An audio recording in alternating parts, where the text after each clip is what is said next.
မြတ်စွာဘုရားရဲ့အကြောင်းသိပင်လေနေရာတိုင်းမှတ်တမ်းတင်ထားတာမရှိဘူးသို့တော်မြတ်စွာဘုရားဟောတဲ့တရားတွေကိုလွတ်မသွားအောင်တရားတွေကိုသာလဲဦးစားပေးပြီးတော့မှတ်တမ်းတင်ခဲ့ကြတယ်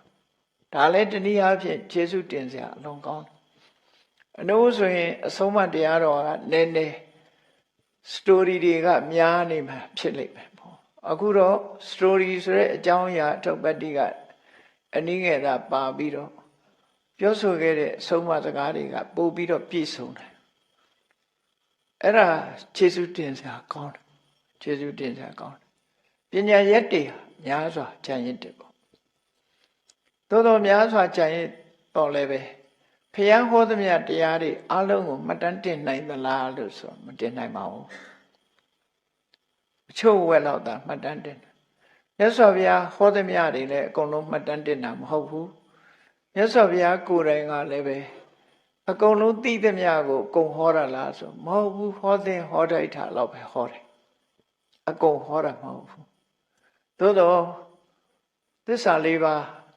မဂ္ဂင်၈ပါးနိဗ္ဗာန်ရဖို့လမ်းကြောင်းကတော့ပြည့်ပြည့်စုံအောင်ဟောခဲ့တာဖြမစရိယာလို့ဆိုရဒီအကျင့်ကိုကျင့်ပြီးတော့နိဗ္ဗာန်ကိုမျက်မှောက်ပြုနိုင်လောက်အောင်ကတော့အကျင့်လမ်းစဉ်ကတော့ပြည့်ပြည့်ဝအောင်ဟောခဲ့တာဖြစ်တယ်တချို့အကြောင်းအရာတွေကမြတ်စွာဘုရားကမဟောခဲ့ဘူးအကြောင်းတိုက်ဆိုင်မှသာဟောတာအကြောင်းတိုက်ဆိုင်မှုမရှိမဟုတ်ဘူးမြတ်စွာဘုရားဘာလို့လဲဆိုရင်ဟောမယ်ဆိုလို့ရှိရင်လည်းမေးတဲ့လူတွေကအမျိုးကြီးမှာစัจ java လာပဲဆိုတာဘယ်နှခုရှိသလဲလူတွေကဘယ်ဘဝကစလာကြတာတော့ဒီလောကကြီးရဲ့အစအဘာတုံးဆိုပြီးတော့ဒီလိုမေးကြမဲ့လူတွေကအစသူ့နွားပြောက်သွားလို့နော်လက်စွပ်ပြောက်သွားလို့လာမေးတဲ့လူတွေကလည်းအများကြီးနေမှာပဲအဲ့လိုဟာမျိုးတွေနဲ့ဖြစ်နေမှာပေါ့နော်ကြာရင်ဘေးရင်ဆရာဖြစ်သွားလိမ့်အဲ့ဒါကြောင့်မို့အဲ့ဒါမျိုးတွေမဟုတ်ဘူးသို့တော့မြတ်စွာဘုရား cosmology လို့ခေါ်တယ်စัจ java လာအကြောင်းကိုတော့ကြောင်းတိုက်ဆိုင်လာတဲ့အခါမှာတော့ဟောပေးတာလေးတွေရှိတယ်စိတ်ဝင်စားစရာလေးပေါ့ကြောင်းတိုက်ဆိုင်လာရင်မြတ်စွာဘုရားဟောပေးမြတ်စွာဘုရားဟောတဲ့ cosmology စัจ java လာနဲ့ပတ်သက်တဲ့ဟောပြောချက်ကသုလနိကာလောကဓာတုသုတ်တို့အင်္ဂုတ္တပါဠိတော်မှာရှိတယ်မြတ်စွာဘုရားကစัจ java လာစက္ကဝါလဆိုတဲ့စကားလုံးကိုအသုံးမပြုခဲ့ဘူးအဲ့ဒီချိန်တော့လောကဓာတုဆိုတဲ့စကားလုံးကိုပဲအသုံးပြုပြီးတော့ဟောတာနော်လောကဓာတုဆိုတဲ့စကားလုံးကိုအသုံးပြုစက္ကဝါလဆိုတဲ့စကားလုံးကတော်တော်လေးနောက်ကျမှပိဋကစာပေထဲမှာရောက်လာတဲ့စကားလုံးလို့ဒီလိုယူဆရတယ်ဒီစကားဆိုတာတဖြည်းဖြည်းဝင်လာတာလေ living language တို့ရဲ့ထုံးစံတိုင်းလူတွေကပြောနေရထွင်းပြီးတော့ဝင်လာတာစကားတွေဆိုတာရပ်နာမှာမဟုတ်တာ that language ဆိုတာကြတော့ပြောတဲ့လူမရှိတော့ဘူးဆိုရင်သေသွားတဲ့ဘာသာစကားတစ်ခုပါဠိစာပေကိုနောက်တိုင်းကလူတွေက that language လို့ပြောကြတယ် Latin စကားလည်း that language ပဲနော်အဲ့ဒီဘာသာစကားတွေကခဏပြောတဲ့လူတွေမရှိတော့သူကရှင်သန်မနေဘူးပေါ့ရှားဆိုင်သွားပြီဆိုတဲ့အဓိပ္ပာယ်သေသွားပြီလို့တော့ပြောတာတော့မဟုတ်ဘူးရဆိုင်နေသွားပြီဒီဘာသာစကားကအသုံးမရှိတော့ဘူးရဆိုင်သွားပြီ dead language တို့သုံးတယ် living language ဆိုတဲ့ဟာကျတော့ရှင်သန်နေတဲ့ဘာသာစကားဗမာလူမျိုးတွေကဗမာစကားတွေပြောနေတော့ရှင်သန်နေတာရှင်သန်နေသည်လို့ဗကံမိခိတ်ကပြောတဲ့စကားသံတွေနဲ့ခဏပြောတဲ့စကားသံတွေကကွဲပြားခြားနားဘာလို့ဆိုရှင်သန်နေတာရှင်သန်နေတဲ့သဘာဝရဲ့အဓိပ္ပာယ်ပဲဒီတလုံးကိုဒီတလုံးတိုင်းဆွဲမြဲပြောနေလို့ရှိရင်တော့ရှင်သန်တယ်လို့ပြောလို့ရမှာမဟုတ်ဘူးနော်ရှင်သန်နေတယ်ဆိုတာစကားလုံးတွေကတွေ့ထင်ပြီးတော့ပြောနေကြမှာပဲဖြစ်တယ်အဲ့တော့မြတ်စွာဘုရားကပထမဆုံးစัจ java လာအကြောင်းကိုဟောတဲ့အခါမှာလောကဓာတုဆိုစကားလုံးကိုအသုံးပြုပြီးတော့ဟောခဲ့တယ်အဲ့ဒီမှာဘာကြောင့်ဟောတာတော့လို့ဆိုတော့အမေးရှိလို့ဟောတာတကယ်ကတော့ဒီ cosmology ကိုမြတ်စွာဘုရားနိဗ္ဗာန်ရဖို့အတွက်ဘာမှပတ်သက်တာမဟုတ်သည့်အတွက်ကြောင့်ဟောလို့ရင်မဟုတ်ဘူးရှင်အာနန္ဒာက အရုဏဝတီသုတ်တံနဲ့ပတ်သက်ပြီးတော့မြတ်စွာဘုရားဟောတာမြတ်စွာဘုရားကအရုဏဝတီသုတ်တံမှာဝိတ္တပုမြတ်စွာဘုရားရဲ့တပည့်ယဟန်တော်တစ်ပါးအဲ့ဒီယဟန်တော်တစ်ပါးဟာသူကမြတ်စွာဘုရားရဲ့တိုက်တွန်းချက်အရာကောင်းကင်ယံကိုတက်ပြီးတော့တမ္ပပဝင်စားပြီးတဲ့အခါမှာစัจ java လာကြားအောင်စัจ java လာတိုက်တီကြားအောင်သူကမြတ်စွာဘုရားဟောတဲ့ဂါထာလေးတစ်ပုဒ်ကိုကောင်းကင်ယံကနေရွတ်တယ်ယောဣမတ္တမိဓမ္မဝိနိအပ္ပမတ္တောဝိဟတတိပါဟာယဇာတိတန္တာရံဒုက္ခတန္တံဂရိတတိ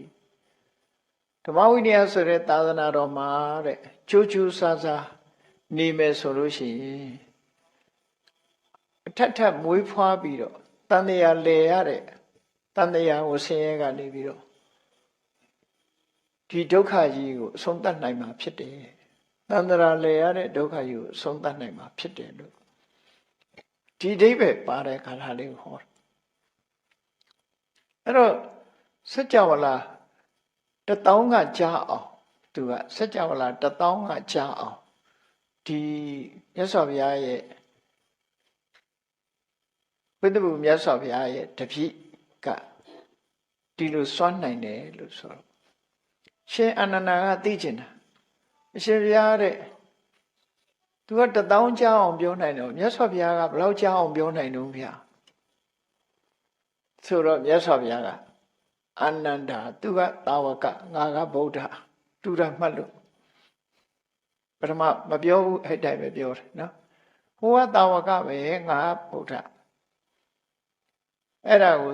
သိကျင်တော့ရှင်အနန္ဒာကပ်မေးတဲ့အခါကျတော့မြတ်စွာဘုရားမိစัจ java လာ3မျိုးအကြောင်းကိုကြားဘူးလားဆိုပြီးတော့ဟောတော်မူပါဗျာဆိုတော့အဲ့ကြတော့မှဟောတယ်စัจ java လာအကြောင်း3မျိုးနော်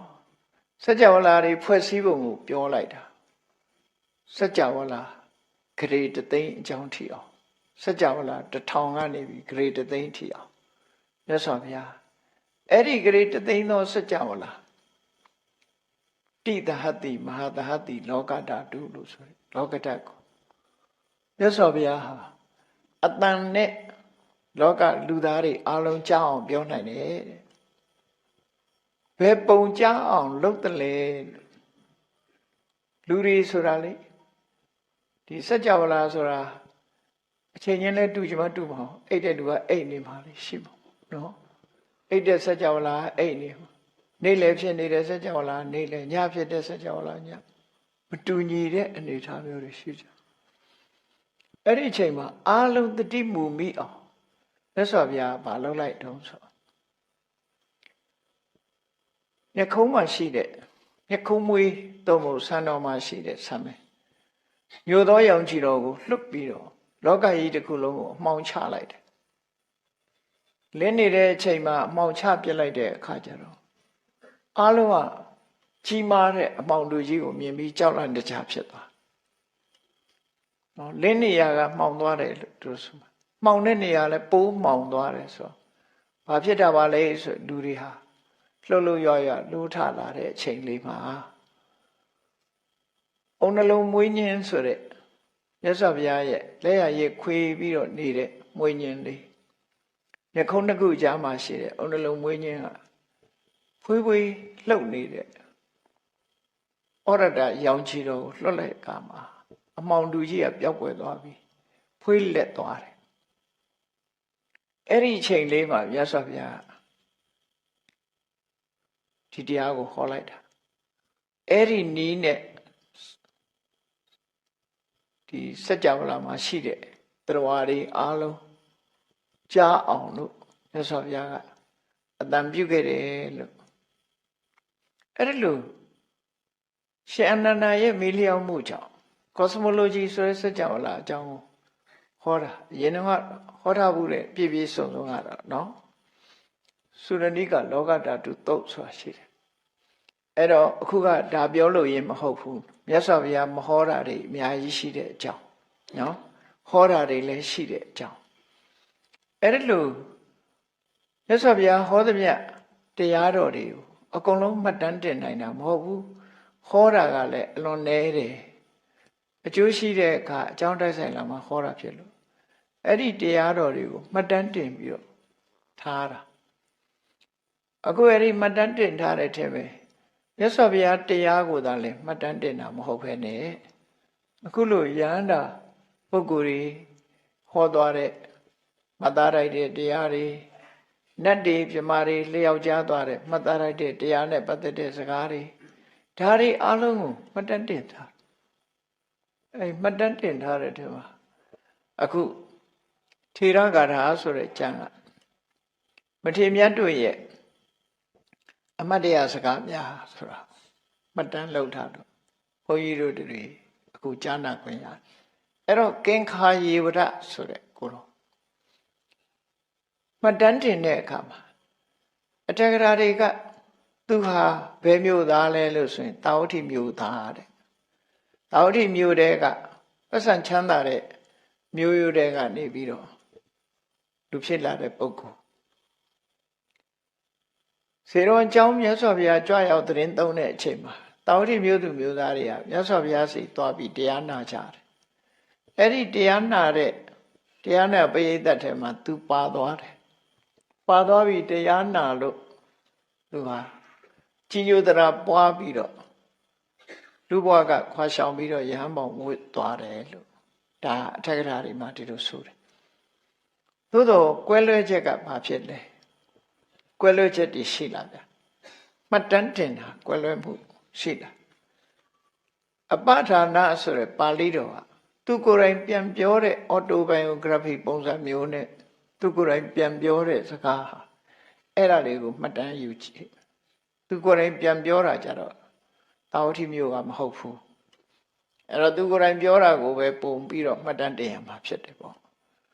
အထက်ကရာပြောတာကိုမေ့ထားလိုက်တော့နော်တာဝတိမျိုးသားဆိုတာမေ့ထားလိုက်ပြီသူကိုယ်တိုင်ပြောတဲ့အတိုင်းမှတ်ကြည့်အောင်သူဟာဘယ်မျိုးသားလဲဘယ်သူလဲဆိုတာကိုအပ္ပဒံပါဠိတော်မှာသူကဘယ်လိုပြောတော့ပစ္စည်းမေစဘဝေဓာနိနောက်ဆုံးဘဝသူရောက်လာသူရဲ့နောက်ဆုံးဘဝဆိုတာဘယ်ကနေစပြီးသူလူလောကထဲမှာထင်ရှားလာတော့ဆိုဒီကဘာကနေပြန်ရည်တွက်လိုက်လို့ရှင်ကဘာတသိန်းဘဒုမုဒ္ဒရာမြတ်စွာဘုရားဆိုပွင့်ခဲ့တယ်အဲ့ဒီဘဒုမုဒ္ဒရာမြတ်စွာဘုရားလက်ထက်မှာဘုရားနဲ့တွေ့ဆုံပြီးချီးညိုသရာပွားပြီးကုသိုလ်ကောင်းမှုတွေလုပ်ခဲ့တယ်အဲ့ဒီကနေပြီးကုသိုလ်တွေလုပ်လို့ဘဝတန်တရားဆက်ဆက်တန်တရားလဲခဲ့ပြီးတော့အခုနောက်ဆုံးဘဝလို့ဆိုတဲ့အချိန်မှာဂေါတမမြတ်စွာဘုရားပွင့်တဲ့အချိန်ပေါ့သူ့ရဲ့နောက်ဆုံးဘဝမှာဒီမှာလူလာဖြစ်တယ်လို့ပြောတာပစ္စည်းမေစဘဝေဓာနိယခုနောက်ဆုံးဘဝမှာတော့တဲ့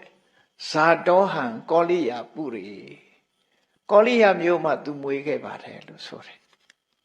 ကောလိယဆိုတာတာကိယနဲ့ကောလိယနှစ်ခုရှိတယ်တက္ကတိုင်းမှာတာကိယနဲ့ကောလိယမြတ်စွာဘုရားရဲ့ဆွေတော်မျိုးတော်တွေကောလိယဆိုတာမေတော်အမျိုးတာကိယဆိုတာခမည်းတော်အမျိုးအဲ့ဒီမိဖက်ဖဖက်အမျိုးတွေကအမေဘက်ကအမျိုးကောလိယမျိုးမှာသူဟာမွေးဖွားခဲ့သူဖြစ်တယ်ဆိုတော့ကောလိယမှာဆိုရင်တော့သူကမင်းမျိုးအနေနဲ့မွေးဖွားခဲ့သူလို့သူတို့ဆိုမင်းမျိုးဖြစ်ခဲ့တယ်ဒါကြောင့်မို့သူကပြန်ပြောတယ်ခတ္တိယေကုလတံပန်နေဖိတေဣဋ္ဌိမဟတ္တနေသူနောက်ဆုံးဘဝမှာကောလိယမင်းမျိုးမှာသူမွေးခဲ့တာတဲ့ဖိတေဣဋ္ဌိမဟတ္တနေ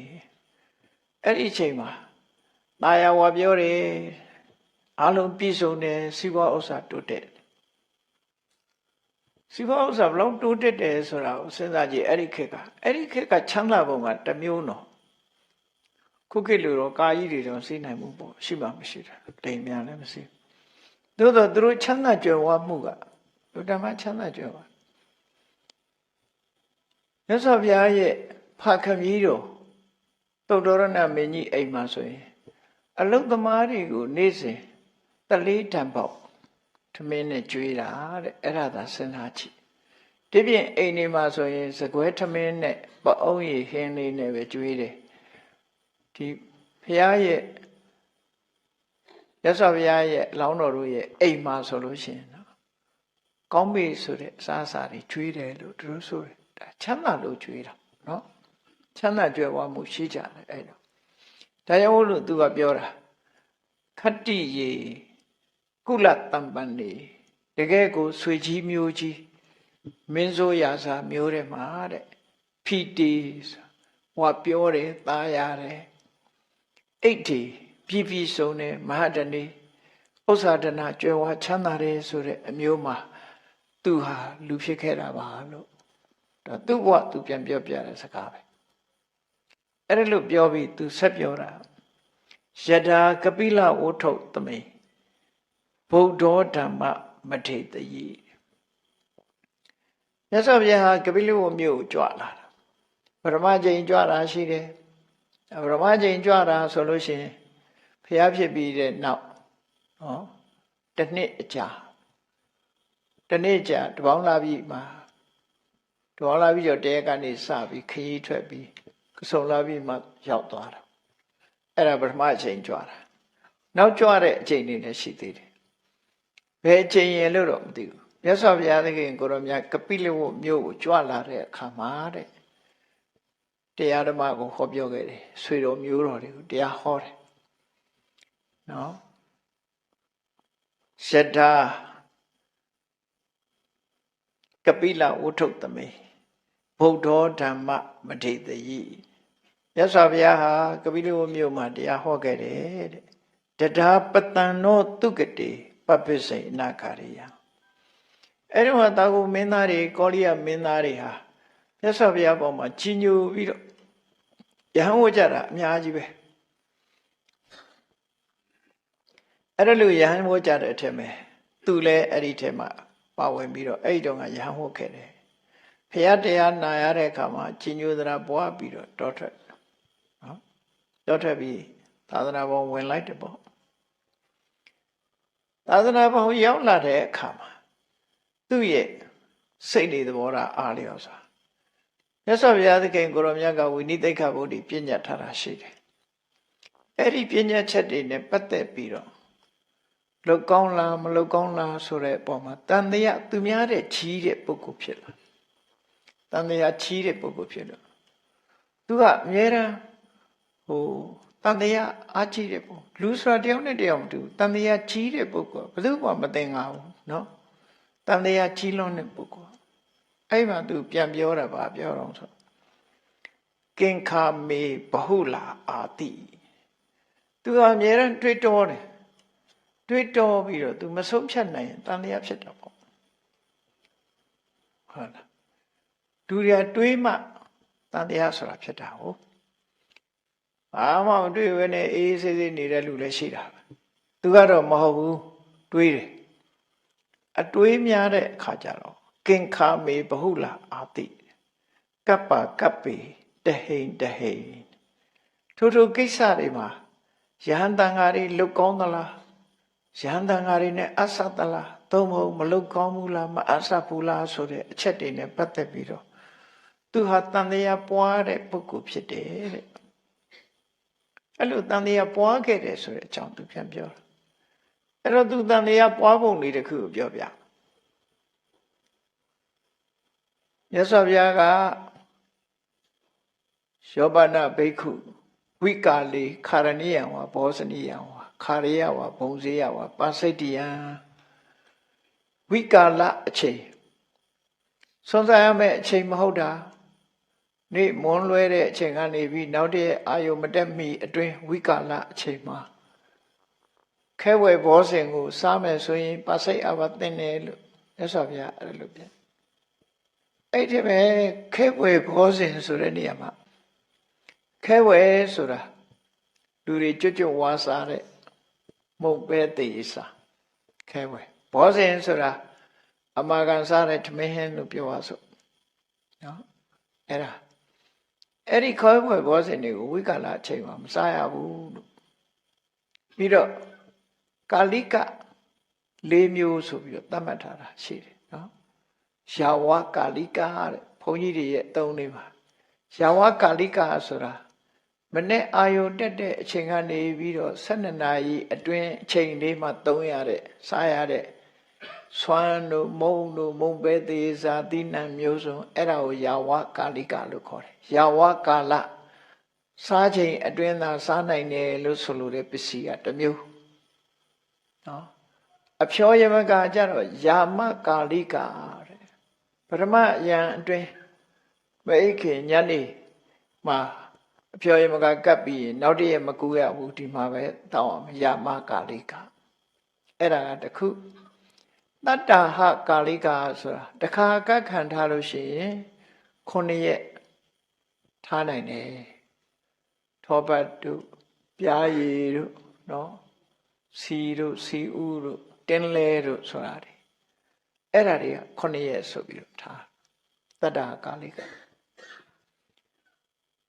နောက်ဆေးပစ္စည်းယောဂရှိလို့သုံးဖို့ဆေးပစ္စည်းဆိုတာじゃတခါကခံနိုင်ရင်တစ်သလုံးကခံစရာမလိုတော့ဘူးအဲ့လိုယဟန်တန်ဃာတွေမှာနော်ယာဝကာလိကကာလဆိုတာအချိန်ပိုင်းလေးကာလိကအချိန်ပိုင်းရှိတဲ့ပစ္စည်းလို့သူတို့ပြောတာနော်ယာဝကာလိက1မိနစ်ပဲယာမကာလိက1ညနေပဲတတ္တဟကာလိက9ရက်သက်တမ်းရှိတယ်ယာဝဇီဝိကတစ်သလုံးသက်တမ်းရှိတဲ့ပစ္စည်းအိဆွမ်းရမဖြစ်ဘူးလို့ပြောတာပေါ့နော်ယာဝကာလိကအိဆွမ်းရဖြစ်သွားပြီမနေ့မုံနေပါလေမနေ့ကထားလို့ရှိရင်12နာရီကျော်ရင်စွန့်ပြစ်ရဆိုင်တော့ဘူးကိုယ်ဘုန်းကြီးပစ္စည်းတွေယူချင်တာယူဘုန်းကြီးတွေဘာမှဆိုင်ဘူးနော်မနေ့ကထားတဲ့အစားစားသူ12နာရီကျော်ရင်သူမပိုင်တော့အဲ့ဒါလို့ဘုန်းကြီးတွေ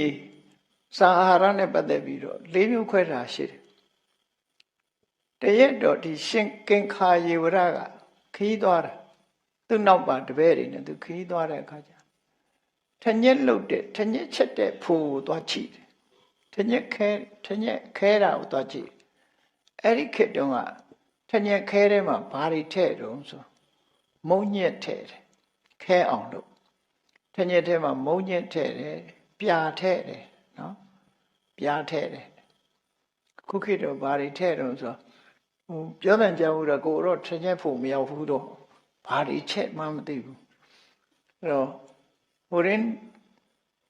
ထနောင်းခောက်တွေပါထည့်တယ်လို့ကြားတယ်အရက်ချက်ရင်လည်းထနောင်းခောက်ထည့်တယ်ဒါမှမဟုတ်ထနောင်းမင်းကြီးခွာထားကြတာအဲ့မှာအဲ့ဒါလို့ထညက်ချက်တဲ့အခါမှာထည့်တဲ့အခါမှာသူတခုခုမြန်မာအောင်ထုံးထည့်တာလည်းရှိတယ်နော်ထည့်တာရှိတယ်အဲ့စာထဲမှာတော့သူဝင်ကြည့်လိုက်တဲ့အခါမှာပြာထည့်တယ်တဲ့မုံညက်ထည့်တယ်အဲ့ဒီနှစ်ခုထည့်ပြီးတော့ထညက်လောက်တာကိုသူတွေးခဲ့တဲ့အခါကျတော့မုံညက်ဆိုတာမနေ့ပဲစားလို့ရမယ်ယာဝကာလိကဖြစ်တယ်ထညက်ဆိုတာကျတော့တင်းလေမြတ်စွာဘုရား9ရက်အကခံထားနိုင်တဲ့ထဲမှာပါတယ်တတ္တဟာကာလိကသူကအဲ့ဓာတွေထဲ့တာမြင်တဲ့အခါကျတော့ဟာထညက်ညနေမစားကောင်းဘူးနော်သူတပည့်တွေမစားကြနဲ့ညနေမစားကောင်းဘူးဒီထဲမှာမုံညက်တွေပါနေပြာတွေပါနေမစားရဘူးဆိုပြီးတော့အဲ့ဒီလိုထညက်ကိုတပည့်ပိဋကနဲ့တော့တန်လျာရှိတယ်ဒီထဲကိုမုံညက်တွေပါနေတယ်အဲ့ဒါညနေမစားကောင်းဘူးဆိုမစားတန်လျာရှိတယ်သူကနော်မစားကောင်းတဲ့ဟာဖြစ်မယ်မြတ်စွာဘုရားကဒီဂုလဆိုတာအကြောင်းရှိလို့ရှိရင်ထညက်ကိုညနေမှာလေနာယောဂါတို့ဘာလို့ရှိရင်စားကောင်းတယ်လို့ဒီလိုခွင့်ပြုထားတာသူကတန်လျာရှိပြီးတော့မစားကောင်းဘူးဆိုသူတပည့်တွေရောမစားကြဘူးရှောင်ကြတယ်အဲ့ဒါကတစ်ခုနောက်တစ်ခုကျတော့သူလမ်းသွားရင်ဘာတွေတွေ့တော့ဆိုလူမစင်ပုံတွေ့တယ်အဲ့ဒီမစင်ပုံကကလားဆိုတော့ကလပဲတွေပဲနောက်တွေစပြီးတော့ပါထားတဲ့မစင်ပုံဖြစ်တယ်အဲ့ဒီမစင်ပုံတွေကပဲနောက်ပင်ကြီးကပေါက်တယ်ပေါက်တော့သူကတွေးတယ်ဟာပဲနောက်တွေကစားပြီးတော့လည်းပဲအပင်ပြန်ပေါက်တယ် လူပိုက်ထဲရောက်ပြီးတော့လည်းပင်ပေါက်တယ်အဲ့တော့ပဲနောက်တွေလည်းမစားတတ်ဘူးမုတ်ကဆိုနော်အဲ့ပဲနောက်လည်းမစားကောင်းဘူးဆိုပြီးတော့သူကအဲ့လိုတန်တရားနဲ့သူ့တွေတွေလည်းမစားဘူးသူလည်းမစားဘူးတန်တရားရှိလို့ရှောင်းတယ်အဲ့တော့မြတ်စွာဘုရားစီရောက်တဲ့အခါကျတော့သူ့ရဲ့တန်တရားတွေနဲ့ဖြစ်တော့မြတ်စွာဘုရားဘာပြောတော့ဆိုယဟန်တွေကိုမေးထညက်သေးကိုမုံညက်တို့ပြာတို့ထဲ့တာဘာအတွက်ထဲ့မာဖို့ထဲ့တာပါအဲ့တော့မာဖို့ထဲ့တယ်ဆိုလို့ရှိရင်စားကောင်းတယ်ဆိုမြတ်စွာဘုရားခွင့်ပြုပေးတယ်ဥပဒေပြန်ပြည့်ညတ်ပေးရတယ်သူတန်တရားဖြစ်နေနောက်ပဲနောက်ပင်ကဖိုက်ထဲရောက်ပြီးတော့အစာချေလို့စွန့်တဲ့အခါမှာပြန်ပြီးတော့အပင်ပေါက်တယ်လို့သူကယုံတာအဲ့တော့မြတ်စွာဘုရားအဲ့ဒါကြတော့ကဲစားပြီးတဲ့ပဲနောက်စေးကပေါက်သည်ဖြစ်စေမပေါက်သည်ဖြစ်စေပဲနောက်စားကောင်းပါတယ်လို့ဆိုပြီးတော့ပြန်ရှင်းပြအဲ့ဒါသူတန်နေရနဲ့ပတ်သက်တဲ့ဝိထုဇာလံနှစ်ပုဒ်ပဲသူများလို့မဟုတ်ဘူးသူကကြံ့ကြံ့ဖမှန်တန်တရားဖြစ်တဲ့ပုဂ္ဂိုလ်လို့ဒါကြောင့်မို့အဲ့ဒီကစပြီးသူ့ကိုဥကင်ခာယေဝရလို့ခေါ်ကြတယ်တန်တရားကြီးတဲ့ကိုရောဆိုပြီးတော့သူအဲ့လိုခေါ်ကြတယ်အဲ့ဒါလိုကနေပြီးတော့နောက်ပိုင်းကတော့သူတရားဓမ္မကျင့်ကြံကြုတ်ကိုအထုတ်တော့ရဟန္တာတော့ဖြစ်မှာပေါ့နော်အဲ့ဒါကိုသူပြန်ပြောပြတာကင်ခာမေဘဟုလာအာတိသူကတန်တရားတွေကြီးခဲ့တယ်ကပ္ပကပ္ပေတဟိန်တဟိန်ထို့ကိစ္စတွေမှာဒါရဟန်းတော်တွေအတွက်အသတလားမအသဘူးလားဆိုတာနဲ့ပတ်သက်ပြီးတန်တရားတွေဖြစ်တယ်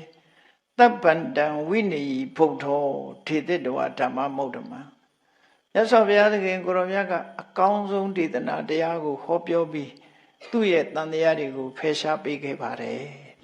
မြတ်စွာဘုရားကိုကျေးဇူးတင်တယ်ပေါ့။လို့ဆိုသူတန်တရားတန်းလန်းနဲ့လောက်ကောင်းသလားမလောက်ကောင်းဘူးလားနဲ့အဲ့ဒါလိုဖြစ်ခဲ့တယ်တဲ့။သူပြန်ပြောပြတာနော်။အဲ့ဒီလိုတန်တရားကင်းအောင်ဘုရားကရှင်းပေးလိုက်တဲ့အခါမှာစိတ်ချမ်းသာမှုရသွားတယ်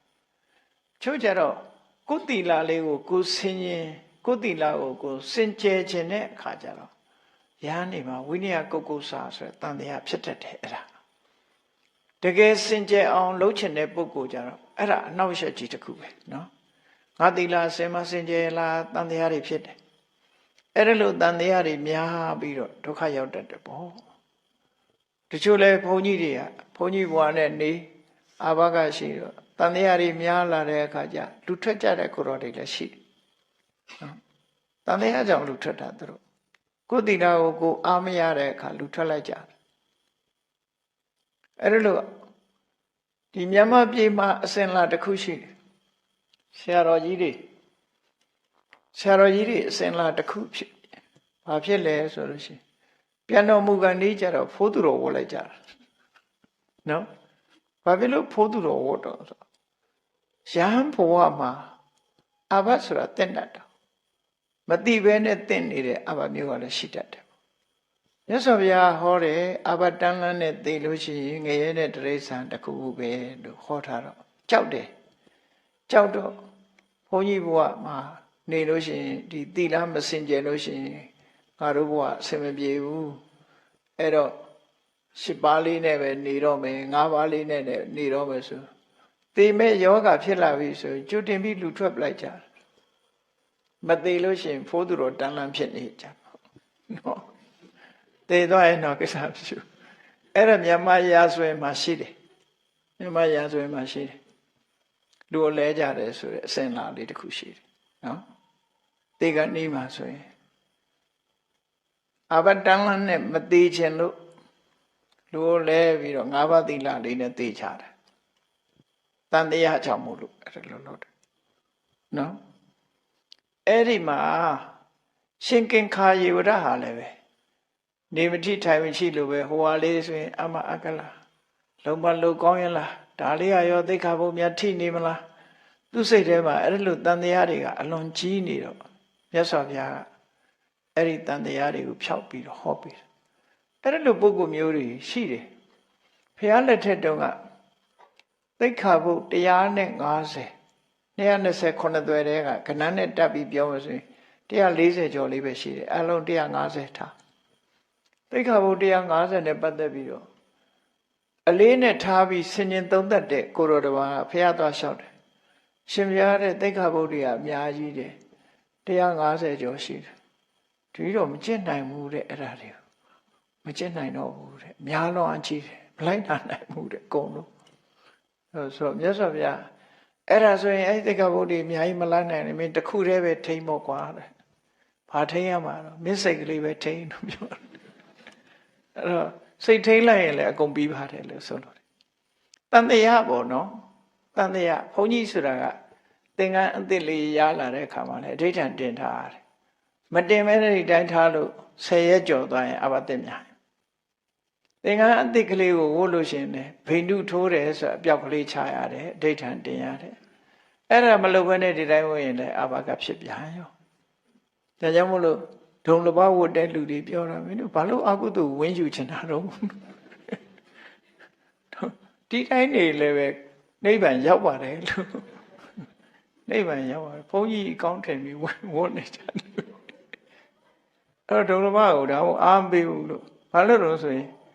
တချို့ကဒုံလဘရဟန်းခံပြီးတော့ပတ်စံနေလဲကိုင်းနေကြညနေလဲအစားတောက်တွေကိုင်းလာတယ်တခါတလေဒီလာကြတဲ့ဒုံလဘတချို့တွေပေါ့နော်အဲ့တော့သိက္ခာပုဒ်တွေကတိမ်ကထွက်ကြတဲ့ပတ်စံလူခံလိုက်ပြီးသွားပြီတိမ်ကနေထွက်လာကြတဲ့ပတ်စံကလက်ထဲရောက်လာအဲ့ဒီကလေးကအာဘတ်တွေကတင့်ကုန်ပြီဟောအဲ့ဒီလူဗမာပြည်မှာကတော့ဒုံလဘယဟန်ခန္ဓာဒီပဲနေနိဗ္ဗာန်မြန်မြန်ရောက်မလို့ထင်လို့လားမသိဘူးအဲ့တော့နိဗ္ဗာန်ကတော့ကျင့်မှရောက်မှာပဲဘုန်းကြီးတို့နဲ့ကျင့်နဲ့ရောက်တယ်လူတို့နဲ့ကျင့်နဲ့ရောက်မှာပဲမကျင့်ရင်ကတော့ဘုန်းကြီးတို့ကပို့ဒုက္ခပေးလိမ့်မယ်အဲ့ဒီလိုတန်တရားတွေရှိလာလို့တန်တရားကင်းအောင်ဆိုပြီးတော့ဟောတာဟောတဲ့အခါကျတော့မှသူမြတ်စွာဘုရားကိုကျေးဇူးတင်တယ်တတောဟံတိဏ္ဏတန်တာရောတဒါဇာနဒုက္ခေရတောတန်တရားကင်းသွားတဲ့အခါစိတ်နှလုံးအေးချမ်းသွားပြီးတော့သမထကျင့်စဉ်တစ်ခုကျင့်လိုက်တဲ့အခါဇံကိုအခြေခံပြီးတော့သူဟာနော်ဇံကိုအခြေခံပြီးတော့ဝိပဿနာတရားအားထုတ်လိုက်တဲ့အခါယန္နာဖြစ်သွားတယ်ဝိဟရာမိတဒါဗုဒ္ဓမန္တိတဝါဧတတရပြဝေသူဟာတန်တရားတွေကင်းစင်ပြီးစိတ်နှလုံးအေးချမ်းပြီးတမာရီရအောင်ကျင့်လိုက်တဲ့အခါမှာထိုတမာရီဇံนี่ရလာပြီးတော့ထိုဇံကိုအခြေခံပြီးဝိပဿနာရှုလိုက်တဲ့အခါမှာကိရိတာအတော်တွေကုန်တဲ့ယန္နာဖြစ်သူရောက်သွားတယ်အဲ့ဒါလိုရောက်သွားတဲ့အခါမှာမြတ်စွာဘုရားကသူ့ကိုမေးရှိတယ်တဲ့ဘာမေးရှိတော့ဆိုရင်ယာကာစိကင်္ခာဣဒဝါဟုရဝါနဝေထိယဝါပရဝေထိယဝါယေသာနိယောတာပစဟန္တိတပ္ပအာတာပိနောဗြဟ္မစရိယံစရန္တာဥဒ္ဒံပါဠိတော်မှာမြတ်စွာဘုရားရဲ့ဒီကင်္ခာယေရဇံဝင်စားပြီးတော့စိတ်နှလုံးအေးချမ်းစွာတန်တရားတွေလွတ်လွတ်ကင်းကင်းနေတဲ့အခါမှာမြတ်စွာဘုရားကသူ့ဟာသူဥရန်ကျူးတဲ့ဂါထာအနေနဲ့ဖော်ပြတယ်ဒီပါရမှာတော့သူ့ကိုမြတ်စွာဘုရားကဒီလိုဟောတဲ့ပုံစံမျိုးဖော်ပြထားတယ်နော်အဲ့တော့ဥဒ္ဒံပါဠိတော်မှာပြောထားတဲ့စကားလေယာကာစိကင်္ခာဣဒဝါဟုရဝါတဝေထိယဝါပရဝေထိယဝါဆိုကိုယ်ခန္ဓာနဲ့ပတ်သက်တဲ့အာယုံပဲဖြစ်စေသူတော်ဘာခန္ဓာနဲ့ပတ်သက်တဲ့အာယုံပဲဖြစ်စေဒီဘဝအတွက်ပဲဖြစ်စေနောက်ဘဝအတွက်ပဲဖြစ်စေတဲ့ယုံမတန်တရားတွေသူဟာဖြစ်ခဲ့တယ်ဝိနည်းနဲ့ပတ်သက်တဲ့ယုံမတန်တရားတွေမဟုတ်ဘူးသူတန်တရားတွေများစွာဝင်ခဲ့ဘူးတဲ့ယေဇာနီနောတာပစဟန္တိတပ္ပဇန်တရားကိုရပြီးဇန်ကိုအခြေခံပြီးတော့ဝိပဿနာဉာဏ်ရှုမှတ်ပွားများလိုက်တဲ့အခါအဲ့ဒီတန်တရားတွေဟာလုံးဝကင်းစင်သွားပါတယ်သောတာပန်ဖြစ်တာလည်းပဲတန်တရားဆိုတာဝိသကိစ္စကင်းသွားပြီပေါ့အဲ့ဒီကနေပြီးအရိယပုဂ္ဂိုလ်တွေဖြစ်သွားတဲ့အခါဆင့်ဆင့်တက်သွားတဲ့အခါမှာကိလေသာတွေလည်းအကုန်လုံးကင်းသွားတယ်ရေစာယိနောဆိုတာတပ္ပထာကျင့်စဉ်ကိုကျင့်တာဝိပဿနာတရားအထုတ်တာဇာယိနောနော်တပ္ပထာကိုအာရမဏုပနိစ္စံလို့ခေါ်တယ်ဝိပဿနာကိုလက္ခဏုပနိစ္စံလို့ခေါ်တယ် အနေစာဒုက္ခအနတ္တရှုပြီးတော့အဲ့ဒီတန်တရားတွေအလုံးကိုကျော်လွှားနိုင်အောင်အာတာပိနောဗြဟ္မစရိယံစရန္တာချိုးချိုးဆာဆာမဂ္ဂင်၈ပါးကိုပွားများအထုတ်တဲ့နော်ရှုမှတ်ပွားများတဲ့ပုဂ္ဂိုလ်တွေဟာအဲ့ဒီယုံမှတန်တရားအလုံးကိုဖယ်ရှားနိုင်ပါတယ်လို့မြတ်စွာဘုရားဒီလိုဟောတာသူနဲ့ဆက်ဆက်ပြီးတော့ဒီလိုဟောလိုက်တယ်နော်အဲ့ဒါလို့ဆက်ဆက်ပြီးဟောပြီးရှင်ကင်ခာယေဝရနဲ့ပတ်သက်ပြီးမြတ်စွာဘုရားသူဟာမြတ်စွာဘုရားဝင်စားတဲ့ဇန်တွေကိုနောက်လိုက်ပြီးတော့သူဟာလည်းပဲအမြဲတမ်းဇန်ဝင်စားပြီးတော့နေလေးရှိတယ်။ယန္တာဖြစ်သွားတဲ့အခါမှာသူစိတ်နှလုံးအေးချမ်းစွာဇန်ဝင်စားပြီးဒိဋ္ဌဓမ္မဒုက္ခဝေဟရလို့ခေါ်တဲ့မျက်မှောက်ချမ်းသာမှုကိုခံစားအဲ့ဒီအခါမှာမြတ်စွာဘုရားကယဟန်တော်ရဲ့ထူးချွန်တဲ့အတိမတ်ပြုထူးချွန်တဲ့ဂုဏ်ကြီးတွေကိုအတိမတ်ပြုဟောကြားတဲ့အခါမှာနော်သူ့ကိုဇံဝင်စားတဲ့နေရာမှာထူးခြားတဲ့ပုဂ္ဂိုလ်တူအနေနဲ့ဣတရေဘွယ်သူနဲ့ချီးကျူးမြောက်စားခဲ့တာဖြစ်တယ်ပေါ့အဲ့ဒီမှာတတောသာနရတံဒိဋ္ဌဝါသူဟာအမြဲတမ်းဇံဝင်စားနေတဲ့အချိန်မရွေးသူ့ကြည့်လိုက်ရင်ဇံဝင်စားနေတယ်သူ့ကြည့်လိုက်တိုင်းဇံဝင်စားနေတယ်အဲ့ဒါလို့ဇံဝင်စားမှုတွေကိုလေ့ကျင့်ပြုထားတယ်သူ့ကိုတွေ့တဲ့အခါမှာဘုဒ္ဓလောကန္တကုမှုနိဇာယိနံဘိက္ခုနံအခောပညာပေတိမဟာမတိကြီးမားသောဉာဏ်ရှိတော်မူတဲ့လောကရဲ့အဆုံးကိုရောက်ရှိတော်မူတဲ့မြတ်စွာဘုရားသခင်ကိုရောမြတ်ဟာတဲ့သူ့ကိုဇံဝင်စားတဲ့ပုဂ္ဂိုလ်တွေထဲမှာထူးချွန်ဆုံးပုဂ္ဂိုလ်တစ်ပါးအဖြစ်ချီးကျူးမြောက်စားမှုပြုခဲ့ပါတယ်ဆိုတာလေသူ့ကိုပြန်ပြောပြတာနော်အဲ့ဒါလို့ပြန်ပြောပြီးတော့သူ့ရဲ့အမှတ်တရစကားလေးကဘာပြောလဲဆိုပညာဣမံပတ္တတထာဂတာနာသူ့အမှတ်တရစကားကမြတ်စွာဘုရားကိုသိကျေးဇူးတင်တာသူအနုဆိုသူ့ဘဝမလွယ်ဘူးလေဟိုဟာလဲတန်တရားဒီဟာလဲတန်တရားနဲ့မဆုံးနိုင်တဲ့တန်တရားနဲ့တအုံလဲဖြစ်နေတဲ့ပုဂ္ဂိုလ်အဲ့တော့ပညာဣမံပတ္တတထာဂတာနာအခိယထာပစ္စလိတောနိတိတေတန်းကောင်လခွေနော်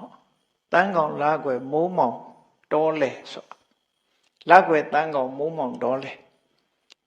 အမိုက်တိုက်၅မျိုးလခွေနေကြလည်းဖြစ်တယ်တကောင်ချိန်လည်းဖြစ်တယ်မိုးမောင်ကြီးလည်းကြာနေတယ်ဆိုတဲ့နော်မိုးမောင်ကြီးလည်းကြာနေတယ်တကောင်ချိန်လည်းဖြစ်တယ်နော်တောအုပ်ကြီးရဲ့အလယ်မှာလည်းဖြစ်တယ်အမှောင်၄မျိုးဆုံးနေတဲ့အမှောင်ဟာအကြီးဆုံးအမှောင်ကြီးပဲပေါ့နော်အဲ့ဒီလိုအမှောင်ကျနေတဲ့အချိန်ခါကာလမှာတဲ့အင်မတန်လင်းနဲ့ဝင်းလက်နေတဲ့ဒီအလင်းမီးရောင်ကြီးကိုထွန်းလိုက်သလိုမြတ်စွာဘုရားရဲ့ဉာဏ်စွမ်းတတ္တိဉာဏ်အလင်းဟာအင်မတန်မှထူးခြားလို့မြတ်စွာဘုရားဉာဏ်ကိုကြည့်ချစမ်းပါဘုရားရဲ့ဉာဏ်စွမ်းကိုကြည့်ချစမ်းပါလို့သူကပြောမြတ်စွာဘုရားတို့ရဲ့ဉာဏ်စွမ်းဟာအင်မတန်မှကြီးမားတယ်ပေါ့အမှောင်ထဲမှာထွန်းလိုက်တဲ့မီးဟာလင်းငနဲ့နေတယ်လို့ပဲမြတ်စွာဘုရားရဲ့ဉာဏ်စွမ်းကိုကြည့်ချစမ်းပါလို့ဆိုပြီးအာလောကဓာသက္ခုတ္တာဘဝန္တိဘုရားရှင်ကိုရောမြတ်တွေဟာ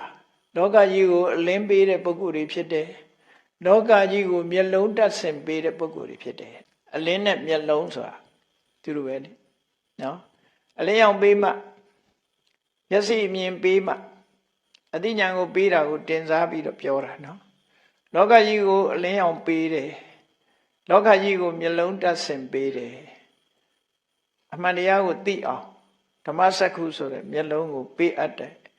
ဘုရားသခင်ကိုရောမြတ်တွေဟာလောကကြီးမှာပွင့်ပေါ်လာပြီးယေအာဂတနံဝိနယန္တိကင်ခံသူထံမောက်ရောက်လာတဲ့ပုဂ္ဂိုလ်တွေဘယ်သူပဲဖြစ်ဖြစ်လူပဲဖြစ်ဖြစ်နတ်ပဲဖြစ်ဖြစ်ပြမပဲဖြစ်ဖြစ်သူစီရောက်လာပြီဆိုလို့ရှိရင်တန်တရားနဲ့ရောက်လာတဲ့ပုဂ္ဂိုလ်တွေအားလုံးရဲ့တန်တရားကိုဖယ်ရှားပြစ်နိုင်တဲ့ပညာစွမ်းရှိပါတယ်လို့မြတ်စွာဘုရားရဲ့ပညာကိုချီးမွမ်းတယ်ဘုရားပညာရဲ့ပညာအစွမ်းကြောင့်သူ့ရင်ထဲက